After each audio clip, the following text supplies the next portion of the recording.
Hello, it's me, Tiana, back at it again for another video, and today we are talking about what I've been watching in the whole first quarter of this year, because I've not recorded what I have watched since I want to say November. Honestly, I don't remember. I could have looked, but I didn't. Let me just start by talking about myself, because I'm a Leo and that's what I want to do. So I've been in sort of a mental funk for the last couple months, I would say. I just been sort of tired and lots of brain fog, and I just haven't been in the right mood or vibe to do anything that I would normally like to do.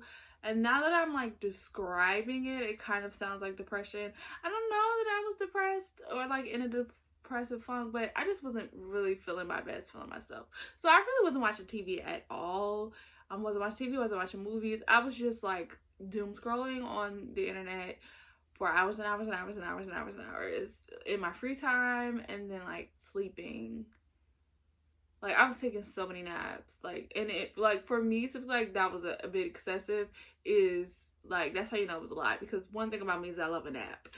So I was not watching TV at all, I would say, for the last 2 months. However, I did take last weekend to really get cozy, sit in and catch up on all of my shows that are currently airing.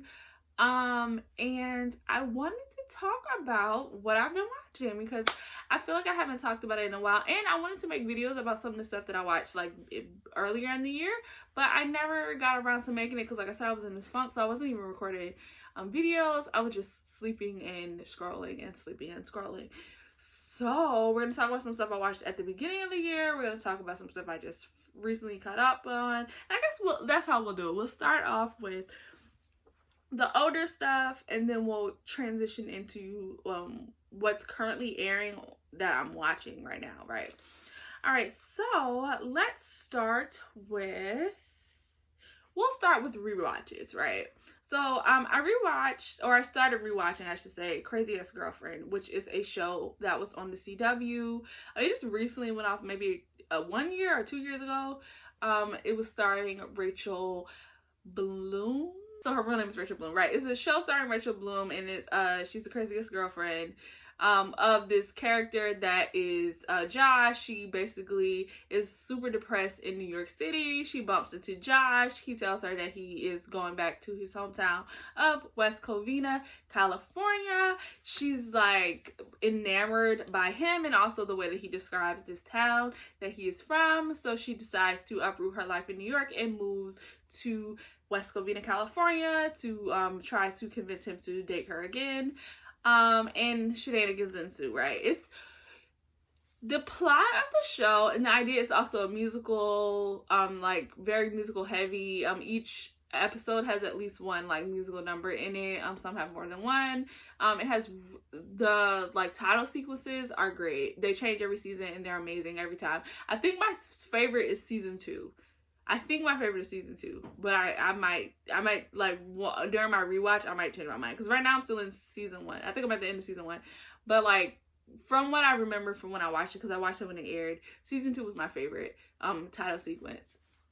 But it starts off as this show about this girl who is very clearly unstable, but she has a heart of gold, right? And you really want to root for Rebecca, and you want to see her be with Josh. And then as the show sort of goes deeper and deeper into Rebecca's psyche, and we learn more about why she does the things that she does and the choices that she makes, and it turns to this really poignant commentary on mental illness and the way we sort of are conditioned to really love and care about people who have certain mental illnesses, and sort of discard the people who have more intense mental illnesses, or mental illnesses that are not as easy to deal with, I should say. And honestly, there's only been 2 shows that's ever I lied. 3 shows that ever like really made me like full on bawl cry. And like it's a scene, and I want to say season 3 of New Girl of Crazy Ex-Girlfriend that truly broke me down. Like, and I think part of it was because during the time period that I was watching the show, I was like in another funk of mine, and I was really, it touched me in a place that I did not realize a television program could touch me, and I related so deeply to what Rebecca was going through in that scene. And yeah, I was full on like crying my eyes out. I'm watching that. The other 2 shows I cried. House, when House dies. I don't know. I don't know how to tell you about the scene without spoiling the show. But it's in the finale. I cry so much. Oh, I cried so much the very first time I watched the finale of House, because that was one of my favorite shows. I don't know. Yeah, the House was one of my favorite shows, and that the series finale, I cry my eyes out at the end of the series finale. And then This Is Us, which I'll talk about later, is I'll every single, it's like, why make me cry every time? Like every episode we're gonna cry. But yeah, the way the show is just so good. Like, it's so well written that everything has a point and a purpose, and all of this, everything makes sense. Like, I love when the show is able to be like fantastical and like create this sort of like universe that really doesn't make sense in like a normal context, but they set it up in a way that like tracks. Like, they set it up in a way that each choice that they make fits in with the world that they created, and you don't feel like they're making up stuff as they go along. Like, it feels very thought out and methodical. And also, I really love like the story and the message that they're telling without making it like a heavy, or making it sort of like, you know, story of the week, or what is it, after school special of it all. Like, it's just such a good show. So yeah, I'm rewatching it now because it's one of my favorite shows. Also, the music is good. The music is very, very good. I find myself every time I'm like getting dressed up to go somewhere, I'm in my head, I'm like, it's the sexy getting ready song, because it's just mwah. She did. And I just recently read Rachel Bloom's autobiography, and it really it made some stuff click with me. I talk kind of openly about my own personal mental illnesses. I have anxiety. My doctor believes that it's OCD, but I have not been like officially diagnosed with OCD. My primary care physician wants me to talk to a therapist to get an actual diagnosis of OCD, but she believes it's OCD. And then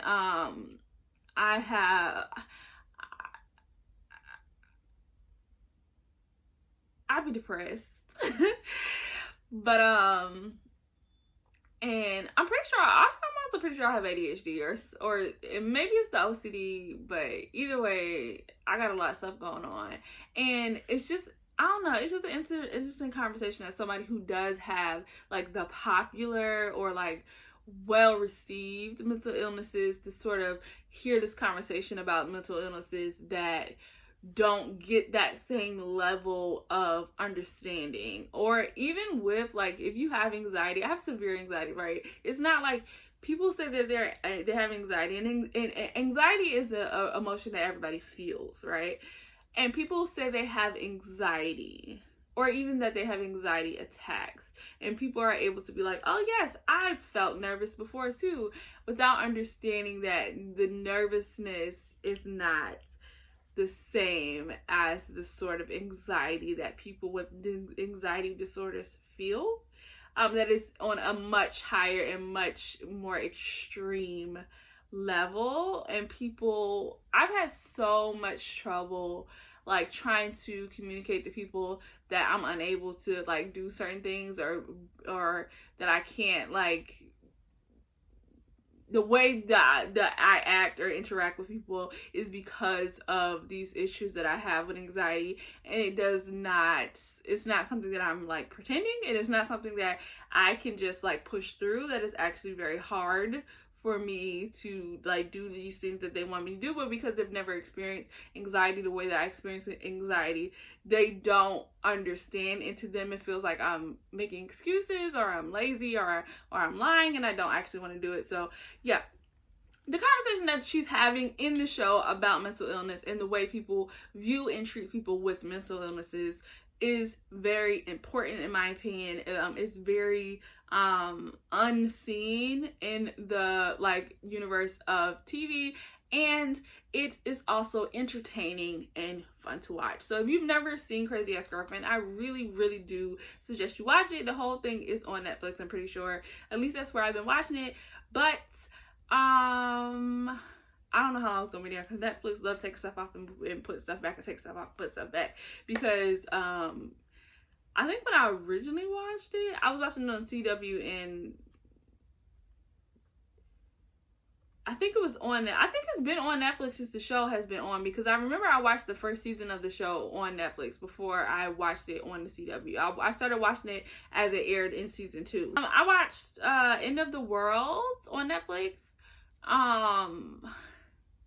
End of the World is another really great show that is having a conversation about mental illness, and how that sort of like manifests in like children and young adults. I feel like people are not having a big conversation about. The End of the World is about these two kids who like find each other, and they're both it's mainly about the main dude, the main boy, believes that he is a psychopath, and in order to prove to himself that he's a psychopath, he wants to murder somebody. He links up with this little girl. They're the same age. He links up with this teenage girl, and they like go on like shenanigans or whatever together, and they end up killing this man who tries to rape the girl. And we sort of see him like dealing with like the aftermath of actually committing a murder, and they're both like their relationships to each other and their relationships to their parents. It's a story about love and you know, poverty and like pain and grief. And again, it's such a great conversation about mental health, and it's just really well written. And yeah, I don't know, it's not something that I think I would typically like. I don't even know why I originally was like, let me watch this show, because I typically don't watch shows that don't have Black people in them. But yeah, no, the first season was really great. I was really excited for the second season, and I think I went like a year. I think the second season came out like a year or two ago, and I just never watched it. And I finally got around to watching it at the beginning of this year, and season 2 was just even better. And the storyline that they brought in, again, season 2 was more about grief. Season 1 was more about like mental illness, but season 2 was like very like specifically about like grief and how people deal with grief. And I thought it was very interesting. It was a very interesting conversation that they were having. So another show I would suggest you watch. Next, this year, the third movie in the To All the Boys trilogy came out. If you know me, or if you've watched these videos, I think I've talked about this in other videos, but the To All the Boys, the first movie, To All the Boys I Loved Before, is one of my favorite contemporary love stories.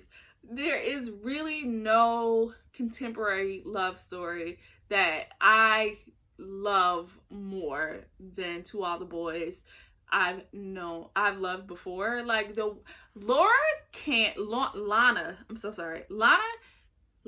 Kander is a phenomenal actress, and the charisma and like heart and just everything she brings to the character of Laura Jean is just beautiful. Laura Jean is the type of character that could be annoying very easily. Like you could very easily get aggravated by the choices that she makes and the type of like personality that she has.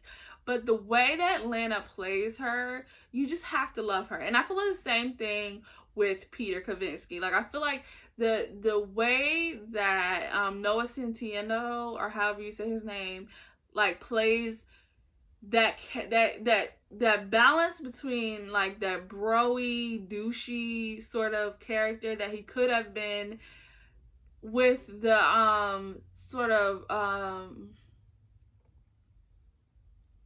himbo, I guess is the correct term, that he sort of leans more into, and like that sweetness and sort of dumbness, but also like caring and loving and doting sort of boyfriend, but also being able to have like that edge so he's not like boring. He played it so good. I just love, there's no TV couple in the contemporary space outside of Beth and Randall has chemistry like Laura and Noah Ciento. Like, there is just a chemistry, a vibe that's there. I feel like the first movie is a perfect movie. The second movie is good. I don't understand why people hated it. I guess because the first movie was so good. Like, it was the chemistry, the lighting, the music, the writing, the story, the plot. Like, I love fake relationship.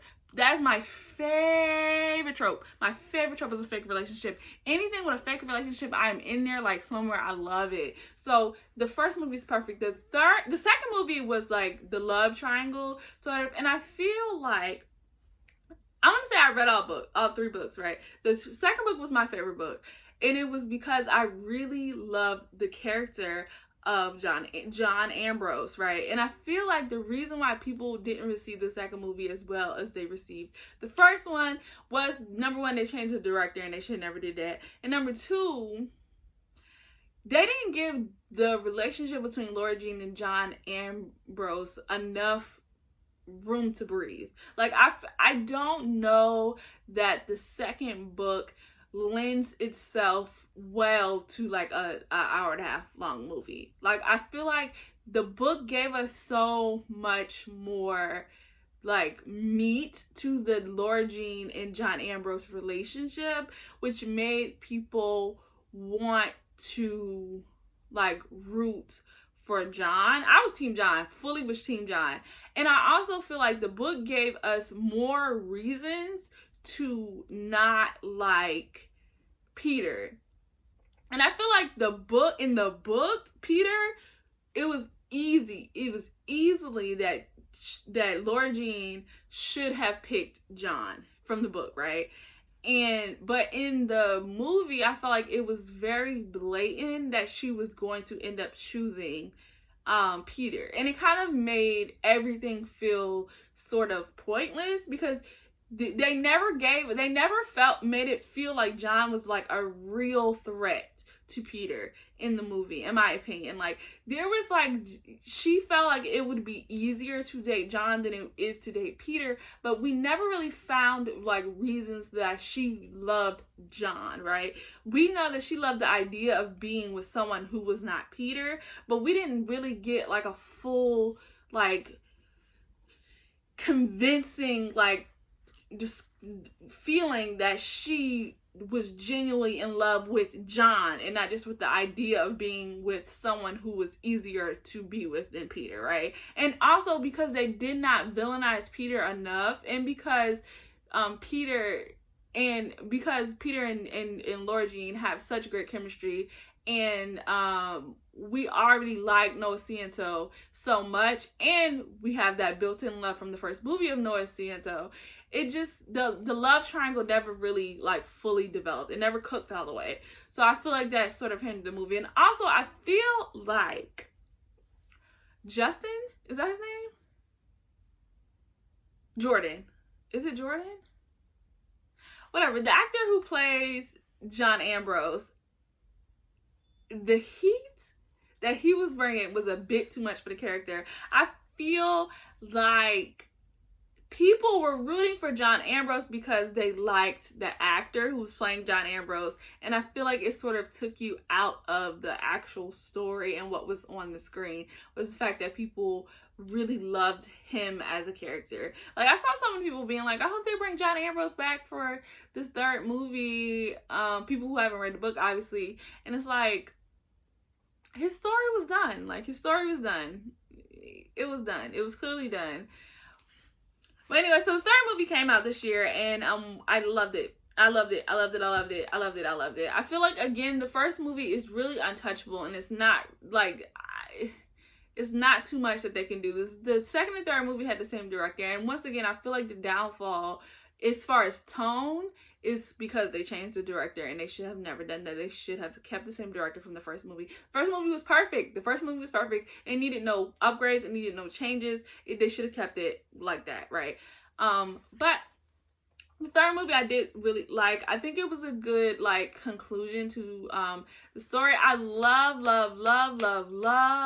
that we had, like, a realistic conversation about what it is and what it means to like, be in a relationship in that time period and have to make those big decisions of, and like, to be in love and be graduating high school and have to make those decisions of, do I want to, like, care about love and, like, believe that this relationship can survive through anything, or do I want to make the safer choice and choose, like, physical closeness and over, like, my dream, like, life, right? And I don't care what anybody says. I love that they did not make Laura Jean. I love that they did not make Laura Jean choose Peter or choose her life, but that Peter was the one that decided to, like, give her the room and the space to be great, and they were able to leave room for Peter's feelings about her choosing some other life over him. Like, they, like, let the end be complicated. They didn't try to simplify it by, like, putting her in a school, like, near him, right? Because she could have went to like, a different school that was closer to him, or he could have they could have gave him, like, a scholarship or something to a school that would be closer to her, and have that be the resolution. But have them have that messy resolution of him being supportive, but not fully ignoring the fact that he was upset, and also of her not choosing him, but also not choosing to not choose him. You know, it was mwah, mwah, mwah, mwah, mwah. Third movie was great. It was a great wrap up, and in my mind, they survived the whole separation of those 4 years. They link back up together, and they get married and have children, and everything's great. And we love Laura Jean and Peter forever. Laura Jean and Peter forever. I watched Moxie on Netflix.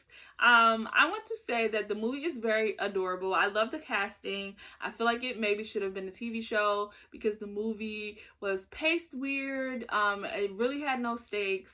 I don't feel like it was well written, and I don't feel like they had enough time to really explore a lot of the things that they were trying to say. I also feel like that main character, the white girl, I cannot recall what her name is.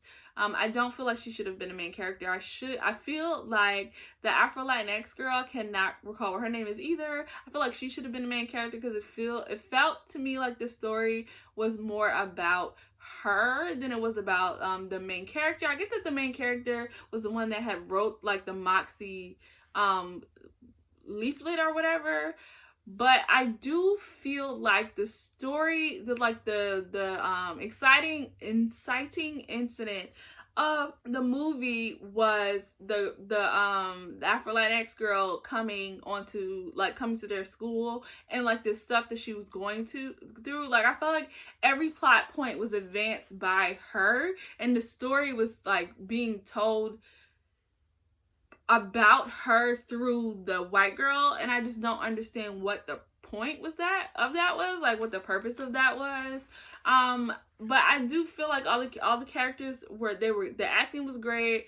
They were all cute and adorable. I think the story, like I said, would have lent itself better to a TV show because there was a lot of stuff that I felt should have been, like, explained more or stretched out more. So it was paced really weird. But it was very cute, and the music was great. So you win some, you lose some, you know? And I'm pretty sure it was based off a book. When I Googled it, like, when I looked up the Wikipedia so I can, like, get a quick refresher before I started talking about it. I didn't see that it said that it was based on a book, but I'm like 90% sure I read a book. I read the book that it's based off of. Like, I'm pretty sure. I could be wrong, but I'm pretty sure I read that book. Or I read a book like it, child. Next is Grownish. So, listen, here's the thing, right? I rewatched the entirety of Grownish right before the new season started, because I was gonna make a video about Grownish like once the first episode of the new season aired. I was gonna like be uploading like my review of Grownish so far in the style of kind of what I did with the bold type, because I saw a lot of people critiquing Grownish, and I wanted to add my voice to the critiques too, because I do have a lot of critiques of Grownish. And at some point, probably when the show ends, I will do like a full video just specifically about like Grownish. But I do want to say that the last season, the most recent season of Grownish, is the worst season of the show so far. Again, it had a lot of issues with pacing, a lot of issues with the focus of the story not being where it should. Like, Zoe's story could have been interesting. Nothing they wrote about Zoe was interesting though. So the focus of the story should not have been Zoe. Like, the focus of the season should not have been Zoe. And I feel like they realized that they didn't really have much to do with Zoe's character, because there was I think it was 2 episodes that she was not in at all. In a lot of episodes where she was like the B story, but I feel like they should have just leaned more into that and either actually gave some meat to her story, or just simply write her off the show. Like, I don't understand. It's baffling to me why they made her drop out of college only to have a full season of her doing nothing that mattered, and then bringing her back to the show. Like, what was the point? What was the point? What was the purpose of her dropping out for 1 semester and not even doing anything interesting? Like, she went on this tour, she worked with Saweetie, but like, it didn't lead to anything. Like, we didn't see any sort of character growth from it. If anything, she regressed as a person because of some of the things that she was doing, and she came back and she made more bad choices. And I just don't feel like, I don't understand what the purpose was. Everybody else on the show had a much more interesting arc that I wish that we could have had more time focused on, but we got Zoe. Like, Aaron had a more interesting thing going on. The twins, Chloe and Haley, Sky and Jazz. There we go. Sky and Jazz. Their storyline was way more interesting than anything that they were doing with Zoe. Like, even Nomi, who I don't understand why they did her storyline the way they did her storyline, but even her storyline was way more interesting to me than anything that they had going on with Zoe. And I just don't understand why they want Zoe to be the main character so bad, and she is boring. And it's not even that she's a boring character, because like I said, there is stories that you could tell about Zoe, but it's like the writers of the show don't want to push Zoe as a character. I don't know if it's like a Yara thing, if they don't think Yara could like do the acting, or if they don't think Yara would be comfortable in certain situations, or of trying to push, if they want to keep the idea of Zoe of being like this really like boring cookie cutter sort of character, or what. I don't know what's holding them back, but there's so much more I feel like they could be doing with the character of Zoe, and they just don't ever do anything with her. And it's boring, because you can't have your main character be boring and continue to have that as your main character. Like, it's giving very much, I hate to make the comparison, because they keep making this comparison and it's like, it's not there, babe, you missing the mark. But it's giving season 1 of A Different World, but we're in season 4 at this point, like, with 4 seasons of this boring main character that you don't want to make out to be like flawed in any way, right? But like, I don't know. At some point, I'll do a whole video about Grownish, because I could talk for hours about how aggravating I find the choices that they make for Zoe. But I do want to say that the show is genuinely funny, and I do be laughing a lot of the time. And I don't know if I missed it, if I was like not paying attention, but I feel like on Hulu, like the episodes, they're like changing or editing or removing segments that were in it, because I've watched Greenleaf since it aired, and I feel like it was storylines that I remember happening that when I rewatched it weren't there. So like if you've watched Greenleaf like live and you've watched it on Hulu, like in like the reruns or whatever, tell me if you feel like it's stuff missing from like, or episodes or like plots or like storylines missing, because I feel like it is. Okay, we'll talk about Superstore. So Superstore aired its final season this year, which makes me really sad because I really like Superstore. I feel like Superstore is one of the very, very, very, very, very funny sitcoms that are currently airing or were currently airing. And I feel like Superstore, again, is a show that's making like a conversation about like a whole bunch of different things in a way that's not like preachy, but it's also like giving, I don't know, it's just giving a different perspective that you don't necessarily see in like mainstream television, and it's giving voice to people that we don't always get to see on TV. There are so many Asian characters on Superstore. We have more Latinx characters on Superstore, but for real, specifically I want to talk about the Asian characters because I feel like there really hasn't ever been a show that had like a bunch of like different types of Asian characters. Like we had a Hawaiian character. I know it's not Asian, that's a Pacific Islander, but still we had a Hawaiian character, we had a Filipino character, we had I forget what Cheyenne was, but we had Middle Eastern characters. Like it was a whole bunch of different views of like what Asian is, and I just don't feel like we ever really get to see different types of Asian people interacting on television. And I could be wrong, but I feel like I haven't seen a show that has done that, so I really love that. And I feel like it's a great commentary on like Middle America and like what it's really like if you live in a place that's like really small, or that's just like separated from like metropolitan, like middle of the big city sort of politics. Like I used to live in a suburb of New York City, so like I know like the experience of like living in the inner city, right, versus now I live in the South in the middle of nowhere, and I know the experience of that small time living.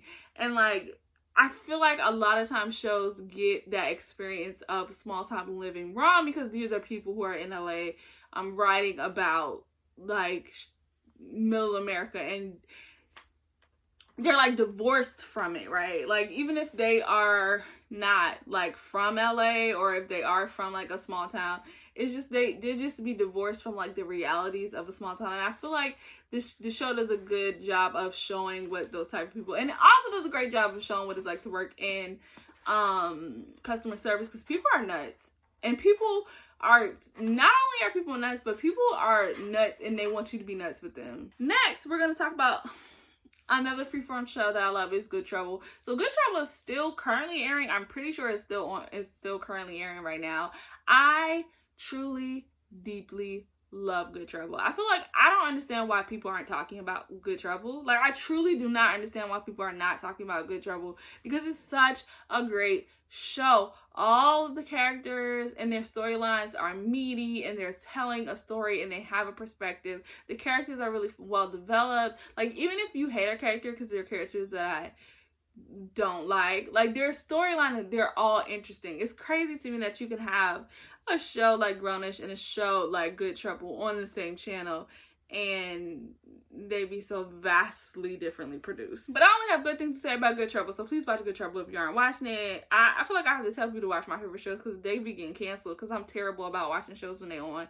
But like, watch it so it doesn't get canceled, because I love it. Another sitcom that I'll be watching is Single Parents. I just finally caught up on Single Parents.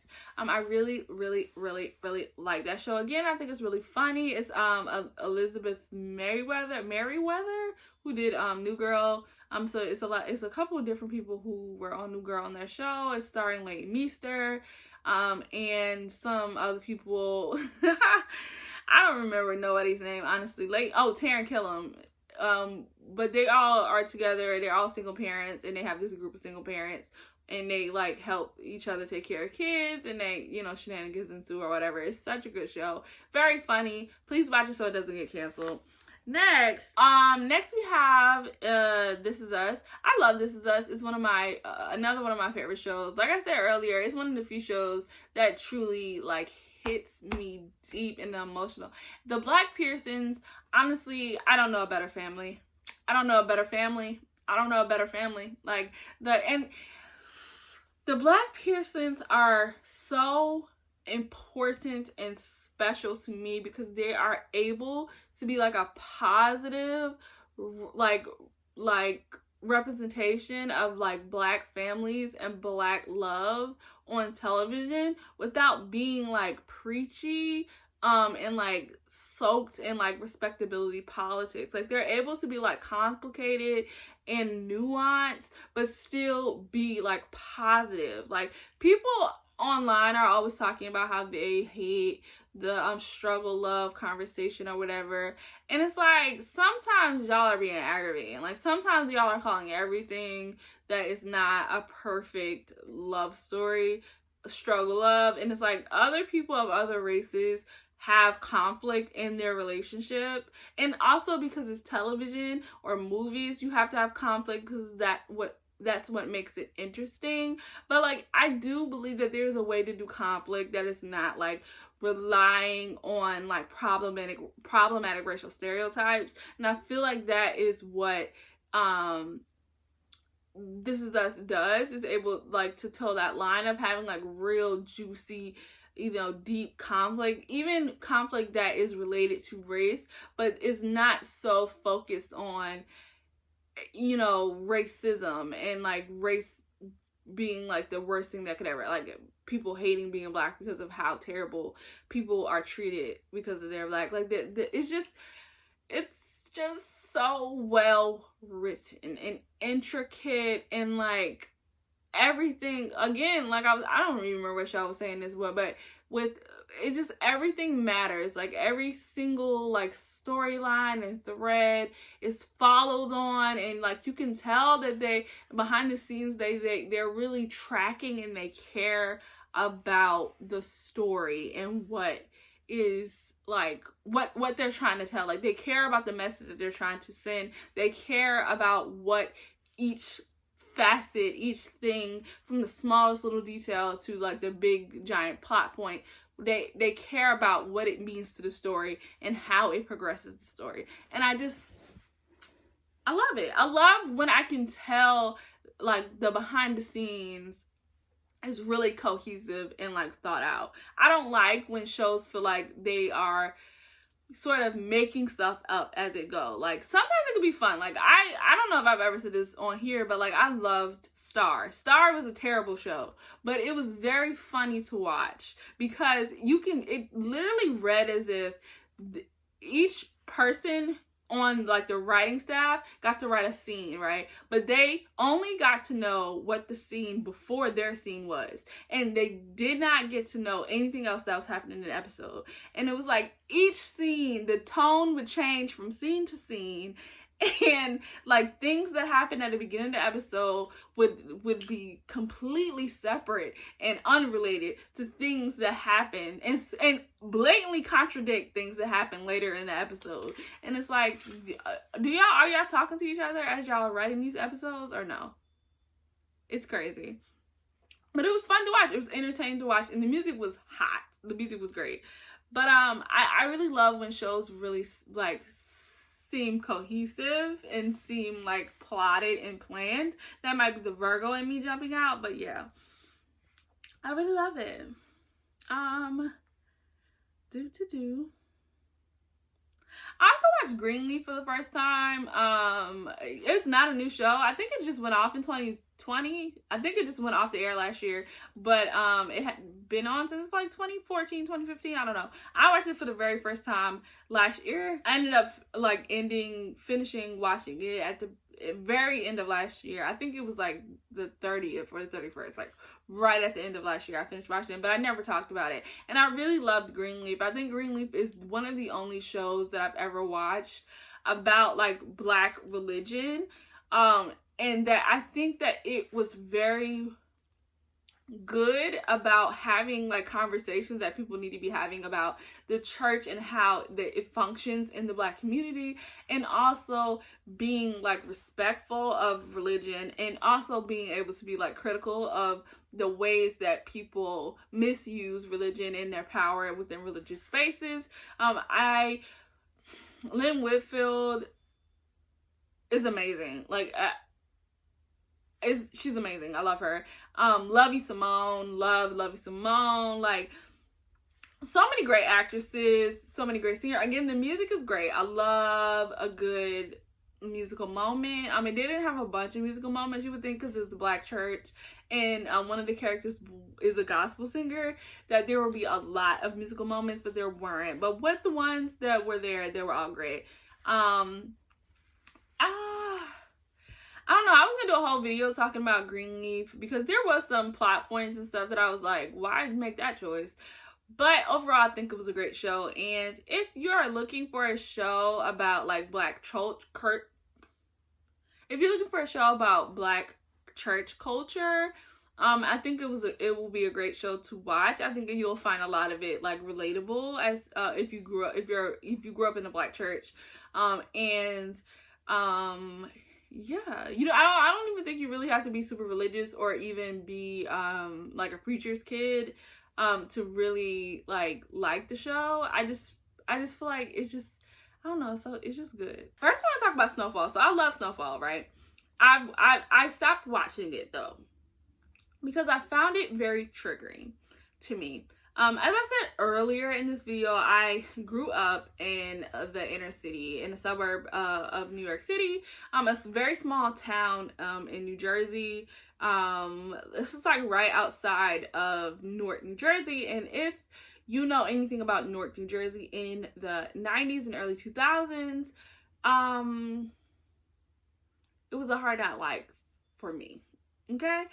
And the movie, I can't watch things like New Jersey Drive or like Menace to Society.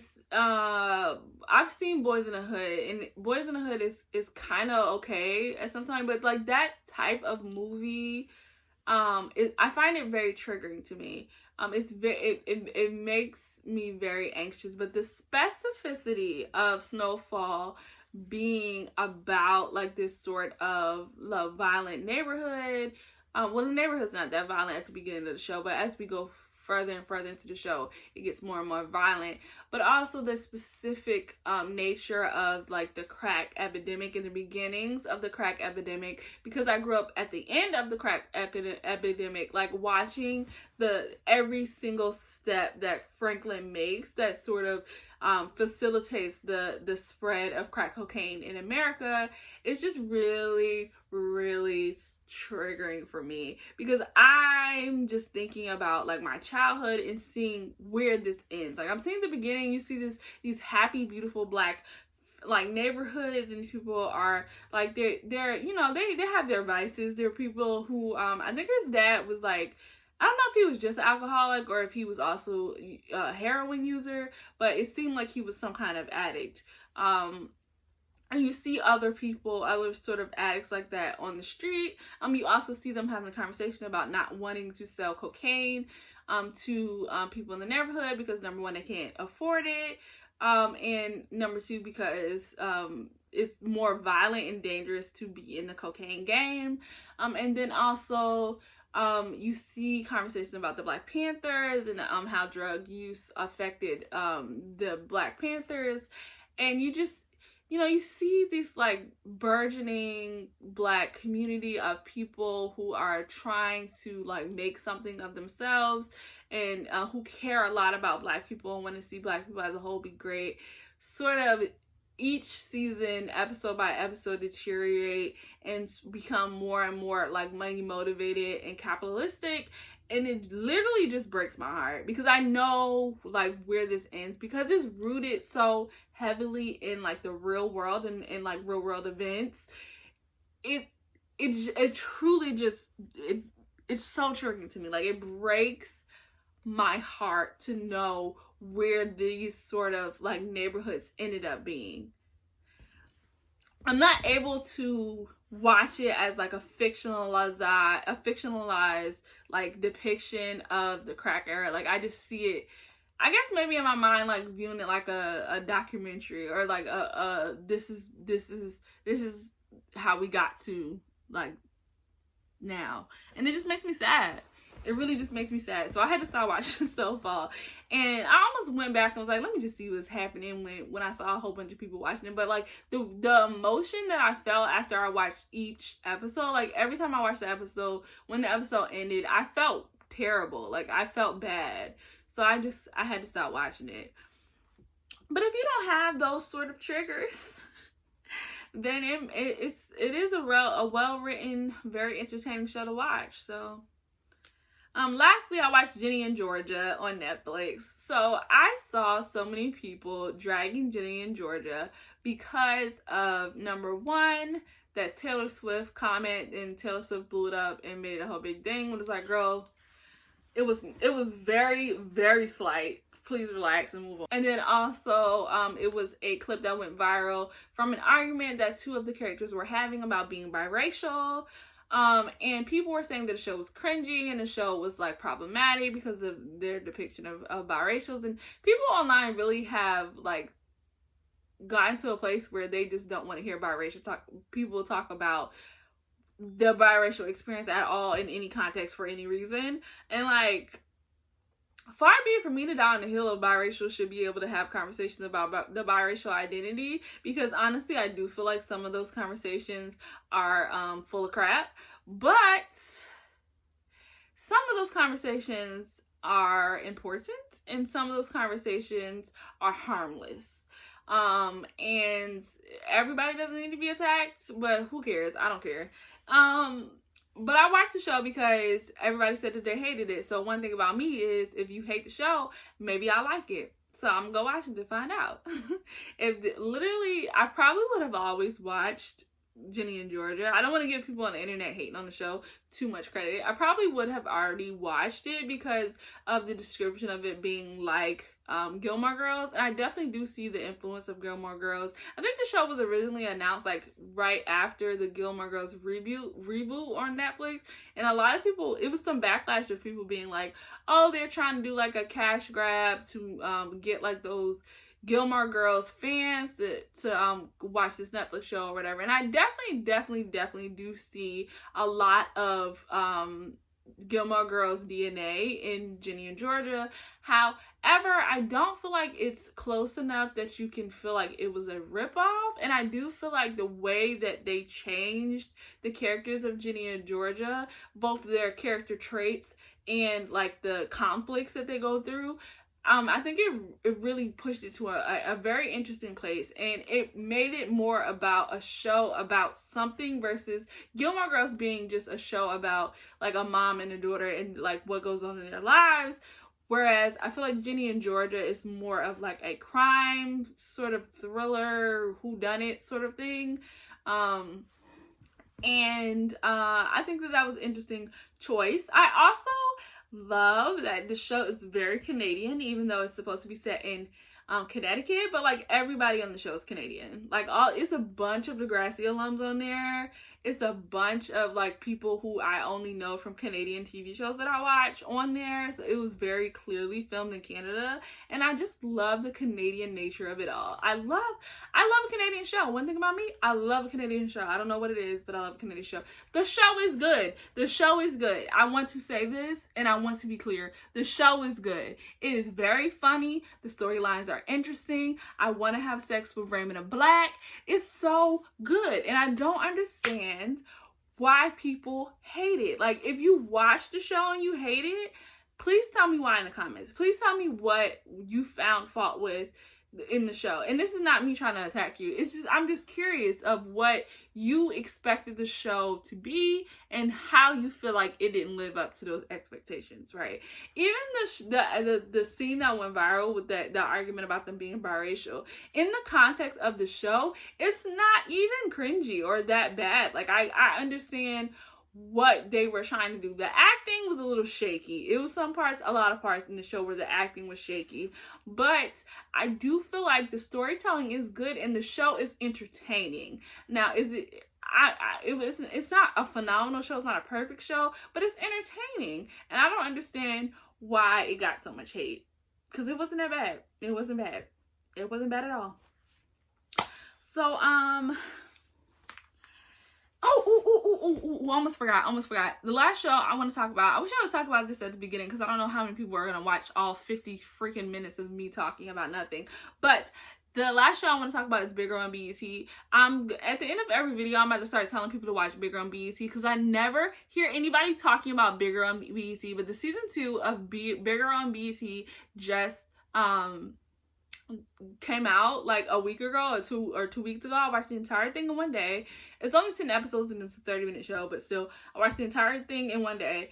Could not stop. I rewatched season 1 and then I watched season 2. It's so good. It's so funny. It's people, like I said earlier, people get online and they comment and they complain about Black TV shows not having shows written by Black people for Black people, and that Black shows are like explaining Blackness to white people and performing for white people too much, and that Black shows are always about struggle and nobody is happy and everything is about race and racism, but nobody's talking about Big Girl on BET. And Big Girl on BET is one of the few contemporary shows that's a sitcom that's funny. I don't know if it's a sitcom, actually. I'm not sure what defines a show as a sitcom. I just said it was a sitcom because it's 30 minutes, but like, it might not be a sitcom. I don't know. But it's it is extremely funny, great shows. None of the plot lines are about race.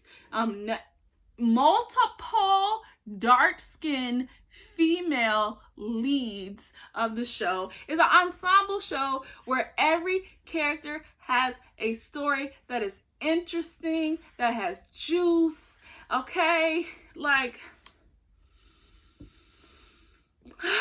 it's so good, and I never hear anybody talking about it, and it makes me sad because if they can't, it almost got canceled. It almost got canceled after season 1 because nobody was talking about it, and they finally canceled it. I mean, they finally renewed it like at the last second, and it took forever to come back because of COVID and everything, and it finally came back. And I just don't want it to get canceled again, or almost get canceled, because people are not watching it. It's on the streaming app, the BET Plus app, but I'm pretty sure that they like play the episodes on BET itself. But if you want to watch all of the episodes, it's on the BET Plus app. It's basically about this character. Her name is Lane and her friend group. Lane is sort of like I don't want to say she's main pixie, but like it's giving a little mini pixie. Anyway, she is in a relationship with this guy who is not it's no spice. It's no spice to the relationship. He's very boring. And then he ends up proposing to her, and she kind of has to decide if she wants to like get married and have children and start a life with this guy who's kind of boring, but on paper he's perfect, or if she wants bigger things for her life. You see what I did there? It's also about her friends. She's in a friend group with her friends from college. There are a whole bunch of mid-30s people who are just sort of trying to figure out life in Atlanta. It's very good. It's very good. Watch Bigger on BET and tell everybody you know to watch Bigger on BET. And if you don't watch Bigger on BET, then I'll hate you forever. Thank you and have a great day. All right, so that is it, and that is all. In the comments, please tell me anything that you would like for me to do a video about. I want to do 2 videos each month that are like subscriber requests. So if you are subscribed to me, please give me a suggestion of something that you would like to see me talk about. I will be checking to see if you're actually subscribed. If you leave a comment telling me what you want me to watch, because why are you gonna tell me what you want me to watch and you're not even gonna see when I post it because you're not subscribed? Like, use your brain, subscribe to my channel so you can come back and we can have more conversations about everything, right? Let's do it. So yeah, I want to do 2 videos a month of me doing subscriber requests. So please, in the comments, request anything that you want to see me talk about. It does not have to be related to anything that I've already talked about. Any subject, anything is up for grabs. If you want to see me talk about it, put it in the comments and I'll talk about it. I think that is it. And yeah, like this video if you like this content, and share this video with someone who is looking for some TV recommendations, because I think I only talked about TV shows in like 2 movies. So send this to somebody who needs some TV recommendations. I can speak. Send this to somebody who needs TV recommendations, and I'll see you in the next one.